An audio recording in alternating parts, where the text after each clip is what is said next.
Hello engineers, कैसे हैं आप लोग। तो आज हम लोग लेके आए हैं आपके लिए एक बहुत ही इंपॉर्टेंट टॉपिक, और टॉपिक ये है कि सर डिप्लोमा वालों की वो कौन सी ऐसी खूबियां हैं जो दिला सकती हैं एसएससी जेईई में सिलेक्शन। लेकिन मैंने कुछ यहाँ पर थंबनेल में मेंशन कर रखा है first year, second year, third year. मतलब क्या?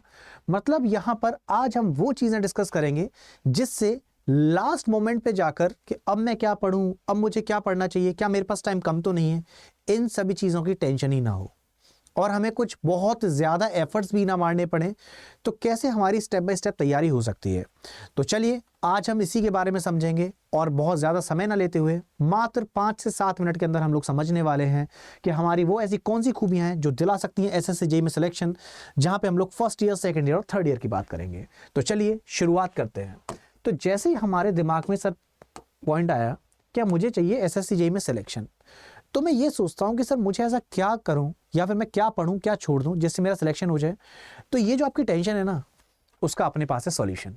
अब ये सॉल्यूशन है क्या? देखो होता क्या है, जब हम लोग एग्जामिनेशन के लिए तैयारी करने बैठते हैं तो हमको अगर यही नहीं पता है कि एग्जाम में आएगा क्या, तो सर हम लोग हो सकता है वो सभी चीजें भी पढ़ रहे हैं जो एग्जामिनेशन पॉइंट ऑफ व्यू से इंपॉर्टेंट नहीं है, जिसकी वजह से हमारा टाइम भी वेस्ट होगा और सर वो जो चीज हम डेप्थ में जा रहे हैं वो कहीं काम भी नहीं आएगी।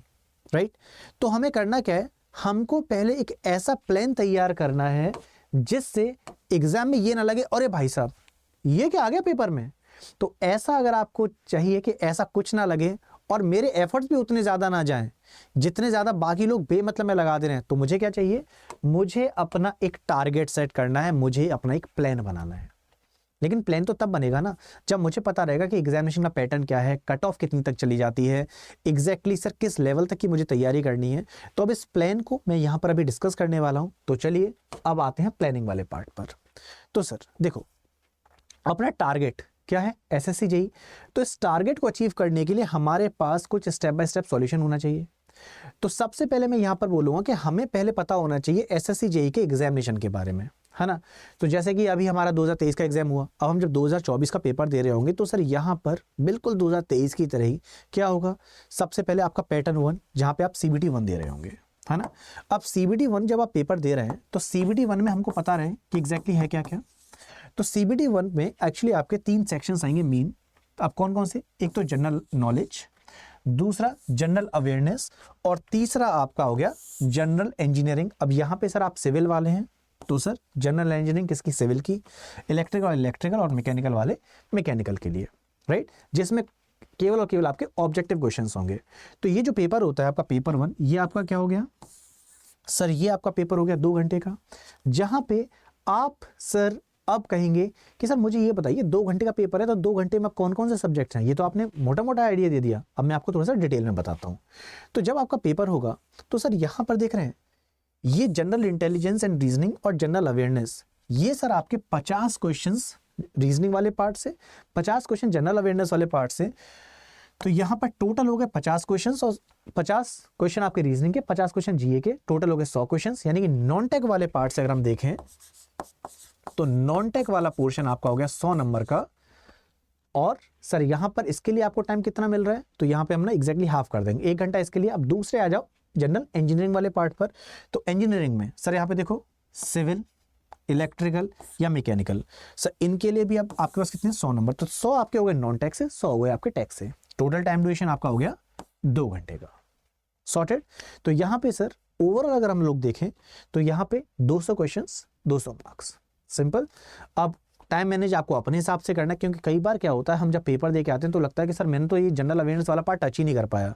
क्योंकि सर ऐसा थोड़ी था कि मेरे पास सर एग्जैक्टली 1 घंटा दे रखा था कि आप सर इसको सॉल्व करेंगे एग्जैक्टली 1 घंटा, नहीं, आपको ओवरऑल 2 घंटे दे रखे थे। अब आप उसमें कैसे टाइम लगाते हैं ये आपके ऊपर डिपेंड करता है। तो यहाँ पे आपकी स्ट्रेटजी अपने अपने हिसाब से बदल जाएगी। लेकिन सर स्ट्रेटजी पे हम तब आए ना, पहले हमें पता रहे कि हम ये फर्स्ट ईयर में या सेकंड ईयर में हम ऐसा क्या करना शुरू कर दें जिससे हमें लास्ट मोमेंट पे तैयारी के लिए इकट्ठा बर्डन ना उठाना पड़े। तो मैं स्टेप बाय स्टेप आपको ये प्रोसेस बताने वाला हूँ कि बेसिकली होगा क्या। सबसे पहले मैं आ जाता हूँ अपने क्लासेस के टाइम पर ही, जब हमने अपना डिप्लोमा शुरू किया। अब डिप्लोमा का हमें पता है सर 3 साल का डिप्लोमा, 6 सेमेस्टर्स। अब 6 सेमेस्टर्स में आपके टॉपिक डिवाइडेड है, राइट, कि सर चाहे वो सिविल वाले हों, मैकेनिकल वाले हों, इलेक्ट्रिकल वाले हों। अब मेरे जो पर्टिकुलर सब्जेक्ट्स हैं, मेरे कोर सब्जेक्ट, वो तो मैं पढ़ ही रहा हूँ। अब उसमें सर मैंने एनवायरनमेंट वाला पार्ट भी पढ़ लिया है ना, मैं अपने कोर वाले पार्ट पे जा ही रहा हूँ।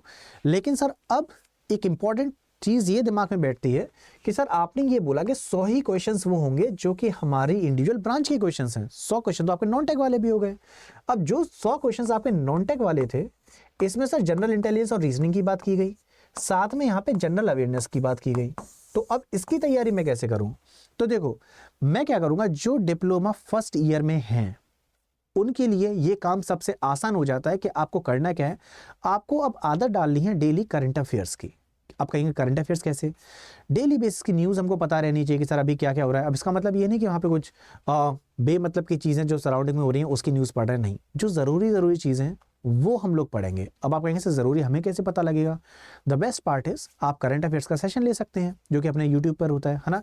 करंट अफेयर की मैगजीन्स जो कि अपनी सर एप्लीकेशन पे अवेलेबल है। अभी लास्ट में बताऊंगा एप्लीकेशन कैसे डाउनलोड करनी है, वैसे डिस्क्रिप्शन में लिंक पड़ा हुआ है, आप उस पर क्लिक करेंगे एप्लीकेशन डाउनलोड हो जाएगी, वहाँ पे करंट अफेयर्स मिल जाएंगे। तो करंट अफेयर्स आप फर्स्ट ईयर से स्टार्ट कर देंगे, जिसमें डेली बेसिस पे जब आप पढ़ रहे होंगे तो आपको फिर इंटरेस्ट आने लगेगा। अच्छा, उनकी सरकार वहाँ बनी, उन्होंने ऐसा काम करवाया, इससे ये हुआ, और आपको ना धीरे धीरे चीज़ें वो अपडेट होने लगेंगी। अब यहाँ पर जो डिप्लोमा फर्स्ट ईयर वाले हैं उनके पास काफ़ी लंबा टाइम है। जो डिप्लोमा सेकेंड ईयर वाले हैं वो यहाँ पर क्या करेंगे, जब आप करंट अफेयर्स देख रहे हैं साथ में आपको ना क्या करना है, कुछ और सब्जेक्ट्स भी साथ साथ धीरे धीरे करके कवर अप करने हैं। जैसे फर्स्ट ईयर वाले यहाँ पर क्या कर सकते थे, सर मैं अभी क्या करूँगा, इतने टाइम ड्यूरेशन तक मैं अपनी हिस्ट्री कंप्लीट करूँगा। अब हिस्ट्री कंप्लीट करने के लिए कोई तरीका क्या है? हम लोग उसने अरे यार हिस्ट्री तो बहुत बोरिंग है, ये तो हमने 10वीं में छोड़ दी थी, आप क्यों पढ़ें? देखो सिलेक्शन लेना तो पढ़ना तो है, लेकिन अब मैं इंटरेस्टिंग मोड में बताता हूँ। पता है हिस्ट्री कैसे पढ़ो? बिल्कुल ऐसे पढ़ो जैसे कि कोई कहानी पढ़ रहे हो, स्टोरी। अब स्टोरी में सर कुछ इंटरेस्टिंग पॉइंट सब जगह होते हैं। जैसे किसी को बोला वाइज फूल किंग, क्यों बोला? सर कुछ ना कुछ उसने ऐसा किया होगा। तो अपने आप ही क्या होता है ना, जैसे कहानी सुनते हो ना अपने दोस्तों से, कह रहे हो सुना भाई तेरा कैसा चल रहा है, अरे वो तुम्हारी जो मैडम थी पुरानी लोगों का क्या हुआ। जैसे इन चीज़ों में इंटरेस्ट रहता है ना, वैसे ही हिस्ट्री में भी इंटरेस्ट आने लगेगा। एक बार आप उसे पढ़ के तो देखो सर, डिटेल में जाओगे ना बिल्कुल ऐसा लगेगा, अच्छा हाँ बिल्कुल वो फील लो दादा दादी कहानी वाला, कि बचपन में सुनता था ना दादी कहानी सुनाती थी, दादी नानी वाली कहानी, उस तरीके से हिस्ट्री पढ़ोगे अपने आप ही सर वहाँ पे इंटरेस्ट आने लगेगा। तो यहाँ पर क्या किया मैंने, टाइम ड्यूरेशन डिवाइड कर लिया कि जैसे फर्स्ट ईयर में हूँ तो मेरे पास बहुत टाइम है, तो मैं क्या करूँगा आराम से हिस्ट्री वाला पार्ट डिटेल में देख लिया। फिर सर जब मैं करंट अफेयर देख रहा था तो सर मुझे अपने आप ही पॉलिटी में इंटरेस्ट आने लगे, अरे ये ऐसा कैसे हो गया। मतलब सर मान लीजिए कोई इलेक्शन हुए और इलेक्शन के टाइम पर पता लगा कि यार सर वोटिंग जब हो रही है तो यहाँ पर ना वोटिंग कहीं ना कहीं सर बराबर हो गई। अब यहाँ पर सर क्या हुआ, लोकसभा की जब हम बात करें तो वहाँ पर सर स्पीकर का इंपॉर्टेंट रोल आ गया, कास्टिंग वोट। तो अपने आप ही क्या होगा, धीरे धीरे करके उन करंट अफेयर की वजह से पॉलिटी में इंटरेस्ट आने लगेगा। तो फर्स्ट ईयर वालों के लिए काफ़ी टाइम है, तो हम लोग क्या कर सकते हैं, ज़्यादा टाइम ड्यूरेशन देकर अपने अपने सब्जेक्ट डेप्थ में कंप्लीट कर सकते हैं इंटरेस्टिंग मोड पे। अब ये नहीं कि केवल सर रटना है इसलिए, नहीं सर मज़ा आ रहा है इसलिए। अब यहाँ पर क्या करेंगे, जब सेकंड ईयर में आप आ गए तो सेकंड ईयर में आने के बाद करंट अफेयर की तो आदत सबको ही डालनी है, करंट अफेयर्स तो हमने बता ही दिया। अब यहाँ पर हम क्या करेंगे, बस टाइम ड्यूरेशन जो है अलग अलग सब्जेक्ट्स का वो थोड़ा सा कम कर लेंगे, राइट।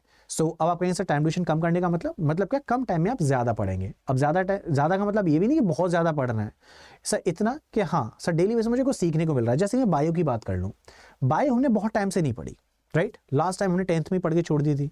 अब होगा क्या, जब हम लोग ये डिप्लोमा वाले पार्ट में बायो पे जा रहे हैं तो बायो में कुछ इंटरेस्टिंग चीज़ है। कोई दोस्त आया, दोस्त से पूछा कि अरे यार ये जो फ्लावर है तेरे को पता है, ये जो ऊपर दिखता है इसको एंथर कहते हैं, ये मेल पार्ट होता है, किसमें, रिप्रोडक्शन में हेल्प करता है। तो इस तरीके से बातचीत करना स्टार्ट करेंगे ना, अपने आप ही काम होगा।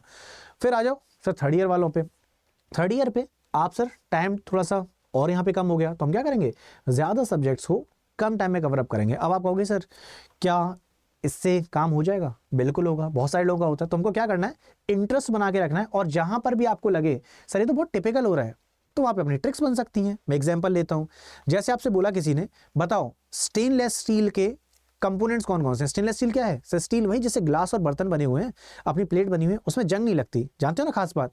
तो सर यहाँ पर मैं क्या करूँगा, थोड़ा सा यहाँ पे अब ना ट्रिक बना दूंगा। जैसे अरे यार अगर जंग लग जाती तो मुझे कल ग्लास दूसरा लाना पड़ता, मेरे यहाँ तो 10-10 साल से वही सेम ग्लास चल रहा है, खराब नहीं हुआ।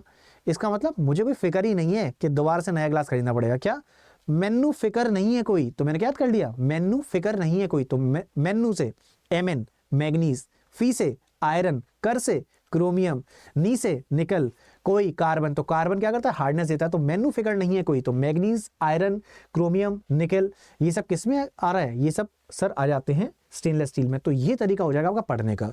तो यहाँ पर आप जो क्लासरूम में अपनी तैयारी करें, तो ये वाला पार्ट तो धीरे धीरे कवर अप भी करते जा रहे हैं सर। हमारा यहाँ पर धीरे धीरे जीए वाला पोर्शन भी कवर अप हो रहा है।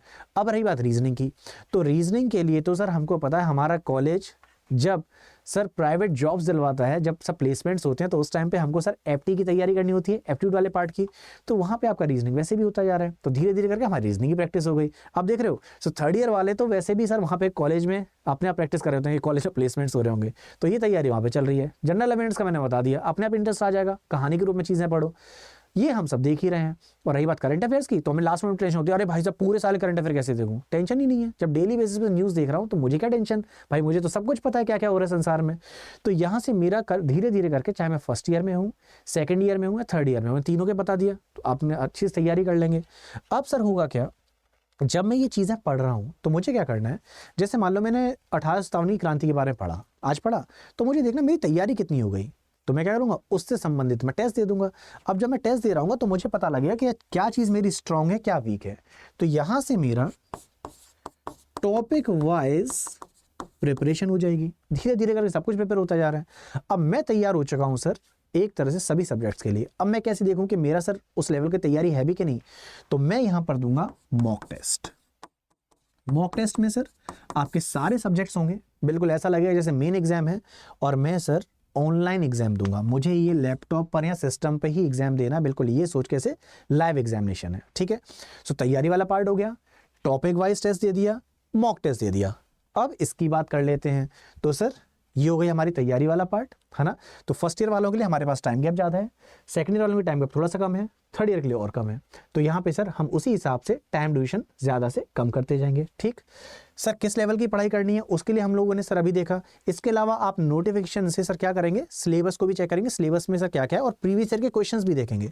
तो प्रीवियस ईयर के क्वेश्चन जब आप देखेंगे तो आपको आइडिया लग जाए किस लेवल की हमको तैयारी करनी है।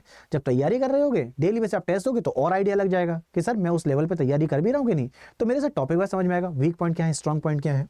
इसके बाद सर जब मेरा टॉपिक स्ट्रॉन्ग हो गए हैं, अब मैं पूरा का पूरा टेस्ट दे दूंगा। तो यहाँ से मैं मॉक टेस्ट देना शुरू करूंगा, एंड फाइनली जब मॉक टेस्ट में मैं अच्छा परफॉर्म कर रहा हूँ तो मुझे देखिएगा सर मैं तो ऑलरेडी वो काफ़ी आगे हूँ, लेकिन यहाँ पे सर ओवर कॉन्फिडेंस में नहीं आना है, मुझे लगातार टेस्ट देते जाना है, साथ में प्रीवियस ईयर क्वेश्चंस भी लगाते जाने हैं। और फिर वो समय आ जाएगा फाइनली जब आप मेन एग्जाम दे रहे होंगे, और फाइनली यहाँ पे हो जाएगा सिलेक्शन, और फिर उसके बाद अपनी पार्टी, राइट। तो अब सर जो हमने ये स्टेप बाय स्टेप प्रोसीजर देखा, तो इसके लिए अब आप कहेंगे सर मैं डेली बेसिस पे जो टॉपिक वाइज पढ़ रहा था और साथ में टेस्ट दे रहा था, तो सर क्या इसके लिए कोई स्टडी प्लान हो सकता है? बिल्कुल होता है। तो स्टडी प्लान के लिए सबसे बढ़िया क्या है, हम लोग क्या कर सकते हैं, अपने टारगेट को अचीव करने के लिए स्टेप बाय स्टेप जब आप चल रहे हैं, तो मुझे सर किसी टीचर से कनेक्ट करना है, क्योंकि टीचर से ना कई बार ऐसे ट्यूनिंग बन जाती है कि सर अब मुझे ना यहाँ पर थोड़ी समस्या आ रही, कुछ हेल्प कर दीजिए। तो इसके लिए हम क्या कर सकते हैं, हम फाउंडेशन बैच के साथ जा सकते हैं, है ना। जैसे यकीन फाउंडेशन बैच आ रहा है, जैसे SSC JEE के लिए भी है, सिविल के लिए भी है, इलेक्ट्रिकल के लिए भी है, मैकेनिकल के लिए भी है, जिसमें 250 से ज़्यादा घंटे की क्लासेस हैं। इसके अलावा यहाँ पे 150 से ज़्यादा PDF नोट्स हैं सर, यहाँ पे रिकॉर्डेड वीडियोज़ हैं, और सबसे इंपॉर्टेंट यहाँ पे डाउट रूम की फैसिलिटी भी है, राइट। तो सभी लोग यहाँ पर एनरोल कर सकते हैं। ये बैच कब से स्टार्ट हो रहा है, ये बैच स्टार्ट हो रहा है 29 नवंबर से। सो 29 नवंबर से बैच जब स्टार्ट हो रहा है, तो आपको कुछ भी डाउट्स हैं, क्वेरीज हैं, तो वैसे तो कमेंट सेक्शन आपके लिए तैयार है ही, जहाँ पे मैं आपके लिए हमेशा तैयार हूँ आपकी हेल्प करने के लिए। बट यहाँ पे सर इंक्वायरी के लिए नंबर भी दे रखा है, तो आप इस नंबर पर कॉल कर सकते हैं, और कोई भी डाउट आए प्लीज़ इनसे भी पूछिए, मुझसे कुछ पूछना मुझसे पूछिए, सिलेबस से रिगार्डिंग कुछ पूछना है तो आपके पास ये पूरी की पूरी टीम है। अब आपको करना क्या है, आप जाएंगे अड्डा 24/7 की वेबसाइट पर, आइए चलते हैं। अब जैसे मैं अड्डा 24/7 की वेबसाइट पर जाऊंगा, तो यहाँ पर मैं टाइप करूँगा अड्डा 24/7। जैसे मैं यहाँ पर क्लिक करूँगा तो यहाँ पर ऑल कोर्सेज दिख रहा है।